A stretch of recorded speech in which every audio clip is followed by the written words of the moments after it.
सबसे पहला सवाल सिद्धार्थ यादव से। सिद्धार्थ, तुष्टीकरण की राजनीति करने का आरोप तो हमेशा भारतीय जनता पार्टी पर लगता आया है, लेकिन महाराष्ट्र की राजनीति में ये जो नया चैप्टर जुड़ा है, इसे आप किस तौर पर देखते हैं?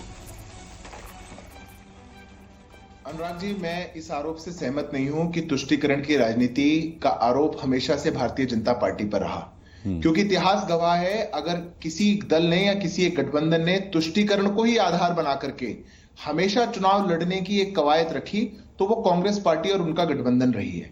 अगर ऐसा ना होता तो अनेकानेक ऐसे निर्णय जो संविधान के खिलाफ हैं, कानून के खिलाफ हैं, उनको समय समय के ऊपर हमेशा कांग्रेस पार्टी उनको लागू करती रही है और उन्हीं के आधार पर चलती रही है, चाहे फिर वो एएमयू से, जामिया से आरक्षण छीनने का निर्णय हो। पर अभी जो महाराष्ट्र के अंदर हो रहा है ये तो और विचित्र है अनुराग जी, क्योंकि दलों ने संगठनों से, जो कि इस्लामिक ऑर्गेनाइजेशंस हैं, कुछ के तो इतिहास इतना खराब है, उनसे फतवे जारी करवा करके ये कह दिया है कि सब लोग मिलकर के आइए, महाविकास आघाड़ी को वोट करिए। उसके बदले क्या देगी महाविकास आघाड़ी?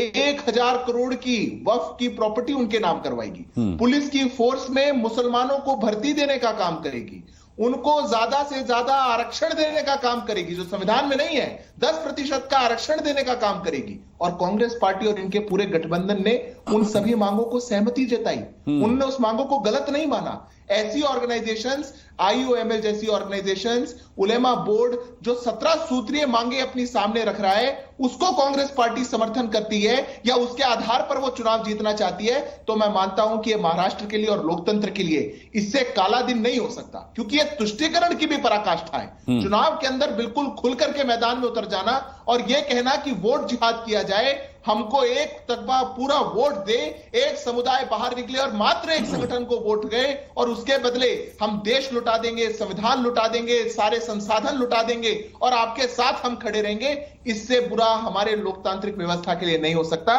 पर कांग्रेस पार्टी अपनी पुरानी आदत से मजबूर है, वो मजबूर है तुष्टीकरण की आदत से, वो मजबूर है अपीसमेंट से, वो मजबूर है जो पार्टी और जो विचारधारा पहले संसाधनों पर पहला अधिकार एक वर्ग का मानती आई हो, जिनके प्रधानमंत्री ये कहते रहे हो, उनके लिए नई बात नहीं हो सकती। पर पूरी महाराष्ट्र की जनता को जागरूक होकर के इसमें मत करना चाहिए, क्योंकि अगर ऐसे लोगों को अवसर दिया गया या ऐसे लोगों को इनके प्रोत्साहन किया गया तो ये देश के संसाधनों को जैसे लुटाते आए हैं, ये महाराष्ट्र में भी इनकी नीयत ऐसी है। पर महाराष्ट्र की जनता बहुत समझदार है, उनको ये मौका नहीं देने वाली।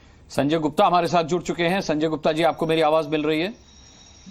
बिल्कुल बिल्कुल बिल्कुल। संजय गुप्ता जी क्या कहेंगे इसे आप क्या कहेंगे? क्या ये आपके अंदर का डर है जो इस तरीके से आपको समर्थन मिल रहा है मुस्लिमों का? क्या इसको क्या कहा जाए? क्या भारतीय जनता पार्टी के सत्ता में आ जाने का डर है वापस? देखिए, ये अगर कोई फतवा जारी करे कि मौलानाओं की सैलरी 6000 से 18000, तब तो इन्हें कोई फतवा जारी नहीं लगता। लेकिन अगर मुस्लिम संगठन उनके इस फरमान को सही नहीं मानते या वो दूसरी पार्टी को समर्थन देते हैं तो इन्हें ये फतवा जारी लगता है और वोट जिहाद लगता है। अब जो भी मुस्लिम हमारे देश में है, आज ये सीएए की बात करते हैं कि ये कानून जो है किसी को नागरिकता देने का कानून है, मगर इन्होंने कभी भी एनआरसी की बात नहीं की कि जो लोग हमारे देश में घुसपैठी है या उसको बाहर निकालने की बात है या नहीं है। उनके आधार कार्ड भी बने हुए हैं, उनके इलेक्शन कार्ड भी बने हुए हैं।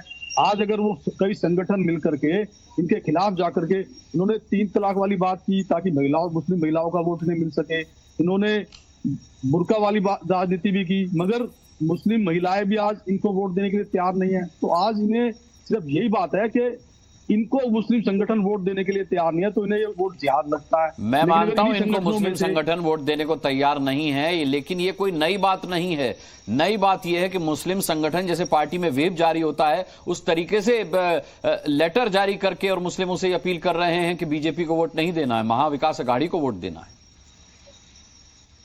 तो ये उनकी संगठनों की अपनी सोच है, ये उनकी सोच है, इसमें हम क्या कह सकते हैं। उनकी सोच है, वो नहीं देना चाहते आज बीजेपी को वोट। और आज महाराष्ट्र के अंदर बहुत सी सीटें ऐसी हैं जहां मुस्लिम प्रभावित करते हैं। पिछली बार तो इनकी 106 सीटें आई थी, मगर जिस हिसाब से आज इनका आधार है, जिस हिसाब से इन्होंने जो भी कहा तो किया तो कुछ भी नहीं।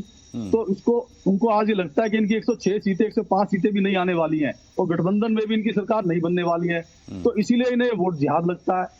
पूरा काम करें सर, हिंदुत्व पे जो काम करना था, ये नहीं कि आप अधूरा काम करें। काशी और मथुरा का मुद्दा क्यों नहीं सुलझाते आप? गाय को राष्ट्रीय माता क्यों नहीं बनाते आप? सिर्फ महाराष्ट्र के अंदर आपने राज्य माता बना दिया, पूरे देश के अंदर उनको राष्ट्रीय पशु बनाने की जरूरत थी, और उनकी जो जितने भी गौशालाएं हैं उनको वर्ल्ड क्लास लेवल पर बनाने की जरूरत थी। आज आप गौशालों की हालत देखिए कि क्या गौशालों की हालत है। आप सिर्फ इलेक्शन के टाइम में महाराष्ट्र में आपने सिर्फ राज्य माता घोषित कर दिया, इलेक्शन के टाइम में आप ये कहते हैं मैं ये कर दूं, हम वो करेंगे, लेकिन कुछ भी ऐसा सिर्फ राम मंदिर से बात नहीं बनेगी, सिर्फ धारा 370 से बात नहीं बनेगी। हिंदुत्व के और भी बहुत से काम है। लोगों ने अदालतों को नहीं चुना था, आपको चुना था। काशी और मथुरा का हल कराइए आप अपने आप। सरकार नोटिफिकेशन जारी करे, ना कि अदालतों के लिए बैठे रहे। लोगों ने अदालतों को नहीं चुना था। ठीक है सिद्धार्थ जी, जवाब दीजिए, फिर मैं दानिश कुरैशी का रुख करता हूं। अनुराग जी, वो कह रहे हैं धारा 370 से बात नहीं बनेगी, घुसपैठियों को रोकने से बात नहीं बनेगी, तो किस चीज से बात बनेगी? क्या है 17 सूत्रीय मांग? 10% मुस्लिम रिजर्वेशन इन जॉब्स, इससे बात बनेगी? अपोज करना है वक्फ बोर्ड को, इससे बात बनेगी? मांग है 1000 करोड़ वक्फ बोर्ड के डेवलपमेंट के लिए दिया जाए, इससे बात बनेगी? जो 2012 से लेकर के 2024 तक दंगों में आरोपी जेलों में बंद हैं मुसलमान समुदाय के, उनको छोड़ दिया जाए, इससे बात बनेगी? आपने तो वोटों के लिए इसको कर दिया। जो नेचुरल किसी को वोट देना चाहे, ये लोकतंत्र में अधिकार है, पर वोट की खातिर ऐसे संगठनों के सामने घुटने टिका देना और उनको फिर ये कहना कि जो मांग आप मांगेंगे, जो मांग 500 लोगों को रिक्रूट किया जाए सरकारी तबके पर स्टेट वक्फ बोर्ड के अंदर, इससे मांग बनेगी? सलमान अजारी, मौलाना सलमान अजारी को जेल से रिहा किया जाए, इससे मांग बनेगी? महाविकास अघाड़ी ने ऐसी मांगों के सामने घुटने टेक करके वोट के लिए देश का और प्रदेश का सब कुछ दांव पे लगा दिया। ये लोकतंत्र के लिए नहीं है, ये संविधान के लिए नहीं है, ये कानून संगत नहीं है। इसलिए ये मत बताइए बात किससे बनेगी, आपकी बात तो बननी नहीं है, ये सच्चाई है। ठीक है सिद्धार्थ, चिट्ठी पर किसी भी तरह का संज्ञान अभी नहीं लिया है। अरे पत्र लिख दिया भैया, आपने पत्र लिख करके उसको एक्सेप्ट कर दिया।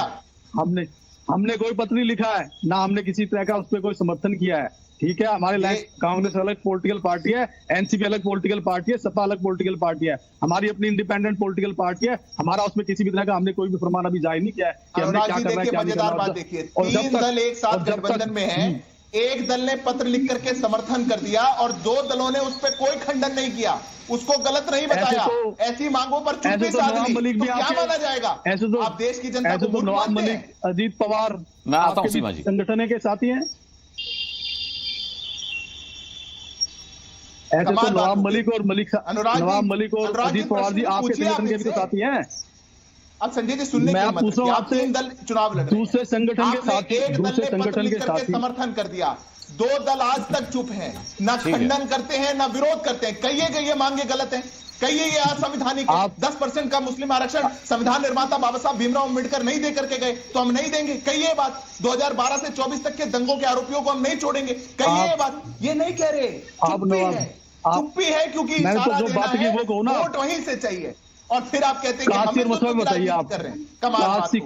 आप लोग इतना डूब चुके हैं, आप लोग भूल चुके हैं कि देश और संविधान क्या है, आप भूल चुके हैं कि देश के हित क्या है। ठीक है, बिल्कुल भूल चुके हैं आप, और कहेंगे तो पत्र दिखा दूंगा तो आपका एक्सेप्टेंस का है। काशी मथुरा बताइए आप, काशी और मथुरा बताइए आप, और गौ माता को राष्ट्रीय पशु कब घोषित करेंगे ये बताइए आप। उनके लिए एक वर्ल्ड क्लास गौशाला कब बनेगी ये बताइए आप। जो आपसे पूछ रहे हैं, जो क्यों आपने अभी राज्य माता घोषित किया, पहले तो नहीं किया, पहले तो नहीं किया। नहीं, आपने अभी राज्य माता घोषित किया, पहले क्यों नहीं किया? 10 साल हो गए, नहीं याद आया था। 10 साल हो गए आपको, साथ कंधे से कंधा मिलाने में नहीं याद आया था, अपने समर्थन में फतवे जारी करवाने में नहीं याद आया था। ये तो बहुत अच्छी राजनीति। 10 साल में वोट चाहिए उनका, 10 साल में बैठ के बात करेंगे। दूसरी 10 साल में सिर्फ पक्ष की बात, राम मंदिर बनाया आपने, 10 साल में सिर्फ राम मंदिर बनाया आपने, बदल करके संभाजी नगर धारा 370 हटाई। दर्द हो गया शिवसेना को, दर्द हो गया पूरे अलायंस को। औरंगाबाद पसंद है, साल में पसंद है आपको, बहुत अच्छी बात है। संजय गुप्ता जी, राम मंदिर इन्होंने नहीं बनवाया, राम मंदिर सुप्रीम कोर्ट के आदेश पे बना है भाई, आप मिसकोट क्यों कर रहे हैं? राम मंदिर इन्होंने कहा। अदालतें सरकार के प्रभाव से अलग नहीं होती। ऐसे तो 70 साल से कांग्रेस का राज था, तब क्यों नहीं पास हुआ वो? सरकारों मान लिया अदालत इंडिपेंडेंट पॉलिसीज होती है, मगर फिर भी ठीक है। चलिए मैं लौटूंगा, मैं दानिश कुरैशी का रुख करूं, उससे पहले सीमा मलिक कुछ कहना चाह रही। सीमा जी बोलिए। मैं कुछ ये कहना चाह रही थी कि केवल ये जो एक नैरेटिव बनाया जा रहा है कि इस तरह से लोगों को भड़काना कि आज हम जो है सारा ओबीसीज और दलित लोगों का रिजर्वेशन जो है वो हम मुसलमानों को दे देंगे। या जो मुसलमान भी हमारी कंट्री के ही लोग हैं और हमने ऐसा कोई भी ना प्रॉमिस किया है ना हमने कोई ऐसा कोई एक फास्ट लेटर जो चल रहा है उसका एक नैरेटिव बना के कि आपने समर्थन कर दिया, आपने जो भी कर दिया, और जो कुछ भी हम करेंगे वो संवैधानिक दायरे में ही करेंगे। ये बात आपको पता होनी चाहिए कि हम लोग कॉन्स्टिट्यूशन में बिलीव करने वाले लोग हैं, लोकतंत्र है ये। और जिस तरह की ये बातें करते हैं, देखिए ये यूनिटी में बिल्कुल बिलीव, यूनिटी की बात करते हैं, डाइवर्सिटी की बात करते हैं, पर मेरे ख्याल से डाइवर्सिटी में बिल्कुल बिलीव नहीं करते हैं। और जिस तरह के इन्होंने नारे लगाए हैं हम बटेंगे तो कटेंगे टाइप के, तो ये मतलब बहुत ही शर्मनाक बात है। पर सीमा जी, बटेंगे तो कटेंगे का फायदा होगा हरियाणा में भाई। देखिए हम फायदे और नुकसान के लिए हम ऐसी बातें नहीं करते, और मेरे ख्याल से बहुत शर्मनाक चीज़ है अगर हम इस तरह के नारे लगाएं और मतलब अपनी एक जो हमारे साथ के लोग हैं, जिस हिसाब से सीमा जी नारे का मतलब समझाया जा रहा है उसमें शर्मनाक तो कुछ भी नहीं है। टू प्रोटेक्ट द माइनॉरिटीज, बिल्कुल शर्मनाक है सर। ये आप ये कहना चाहते हैं कि जो हमारे ही देश के लोग हैं वो हमें कौन काटेगा सर? कौन काटेगा? आज इलेक्शन आती है कैसे ही हिंदू बिल्कुल खतरे में आ जाते हैं। मुझे तो नहीं लगता, मैं इतने मतलब पूरे जन्म से मैं रहती हूँ यहाँ पर, मुझे आज तक कभी भी नहीं लगा कि हिंदू यहाँ पर खतरे में है या मुसलमान हमको कुछ करने वाले हैं। पर जिस तरीके से एमवीए के समर्थन में चिट्ठी जारी हुई है मुस्लिमों की तरफ से, मुस्लिम नेताओं की तरफ से, खतरे में कौन है महाराष्ट्र में? चिट्ठी जारी नहीं हुई sir, this is a fake narrative. ये चिट्ठी कोई चिट्ठी जारी नहीं हुई है। और आपने एक फास्ट लेटर को आप मतलब फास्ट सपोर्ट लेटर जो है वो चल रहे हैं, तो ये बातें फैलाना और स्पेशली एक चैनल को, मुझे नहीं लगता कि ये कोई अच्छी बात है। नहीं, मैं तो हम किसी भी तरीके का कोई फॉल्स नैरेटिव नहीं चला रहे हैं। हम जो चला रहे हैं उसकी जिम्मेदारी लेते हैं। सीमा जी, आपके कह देने से फॉल्स नहीं हो जाएगा। सिद्धार्थ यादव, सीमा जी सिरे से नकार रही हैं, ऐसी कोई चिट्ठी कोई लेटर नहीं लिखा गया है। देखिए अनुराग जी, उनकी तो मजबूरी है, टीवी पे बैठे हैं, फंस गए हैं तो क्या करेंगे? लेटर तो यहाँ पर है, लेटर तो सबके पास है। मैं कोई फंस नहीं गई हूँ, मैं कहीं नहीं फंसी। एनसीपी शरद पवार गुट की तरफ से क्या जारी किया गया लेटर वो मेरे सामने है, मैं आपको दिखा देता हूँ, आप देख लीजिए। पर दूसरी बात है, चलिए सीमा जी, लेटर नहीं पसंद आया, अभी आप बैठ करके बोल दीजिए हमारे संविधान निर्माता उसमें आप एक वो दिखा रहे हैं, मुझे सुनिए ना सीमा जी, मैं आपसे प्रश्न पूछ रहा हूँ। हमारे संविधान निर्माता आप बहुत बोल चुके हैं सर, मुझे बोलने दीजिए थोड़ी देर। आप कह दीजिए कि 10% का आरक्षण हम नहीं देंगे, कह दीजिए अभी। ठीक है सिद्धार्थ, सीमा जी को बोलने देते हैं। अरे हम देंगे या नहीं देंगे? अरे हमने ये कब कहा कि हम देंगे? आप ये बता दीजिए। आप इस तरह की बातें फैलाना कोई अच्छी बात नहीं है, वो भी हमारे ही देश के लोग हैं। देखिए, और इस तरह की बातें करना कोई ठीक बात नहीं है। जो भी होगा, जो भी हम करेंगे वो संवैधानिक दायरे में करेंगे। कोई ऐसा कार्य हम नहीं करेंगे जो कॉन्स्टिट्यूशन के अगेंस्ट हो, ये बात हम सब जानते हैं। तो इस बात को मैं बड़ा क्लियर करना चाहती हूँ कि कोई भी हम ऐसा काम नहीं करेंगे जो कॉन्स्टिट्यूशन के अगेंस्ट हो।